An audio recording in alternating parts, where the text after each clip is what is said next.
When the Lord your God cuts off the nations, whose land the Lord your God has given you, and you dispossess them and dwell in their cities, and in their houses you shall set apart 3 cities for yourselves in the land that the Lord your God is giving you to possess.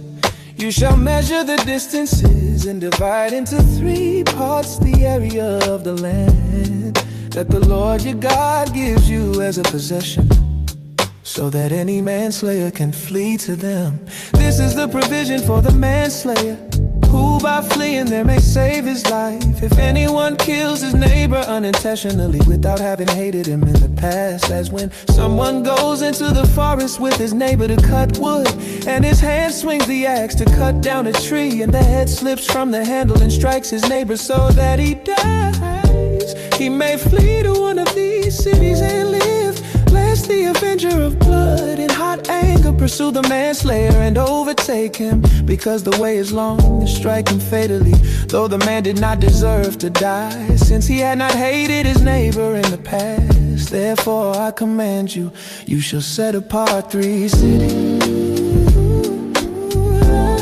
And if the Lord your God enlarges your territory as he has sworn to your fathers, and gives you all the land that he promised to give to your fathers, provided you are careful to keep all this commandment which I command you today, by loving the Lord your God and by walking ever in his ways, then you shall add 3 other cities to these 3, lest innocent blood be shed in your land that the Lord your God has given you for an inheritance, and so the guilt of bloodshed be upon you. But if anyone hates his neighbor and lies in wait for him and attacks him and strikes him fatally so that he dies, and he flees into one of these cities, then the elders of his city shall send and take him from there and hand him over to the avenger of blood so that he may die.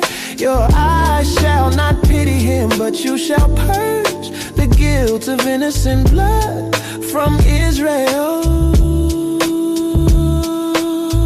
so that it may be well with you. Property boundaries.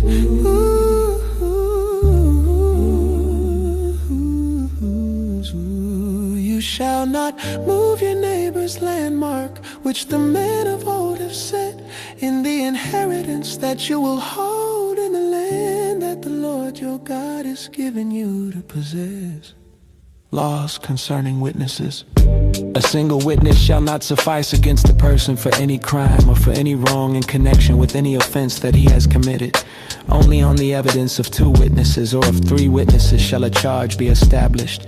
If a malicious witness arises to accuse a person of wrongdoing, then both parties to the dispute shall appear before the Lord, before the priests and the judges who are in office in those days. The judges shall inquire diligently, and if the witness is a false witness and has accused his brother falsely, then you shall do to him as he had meant to do to his brother.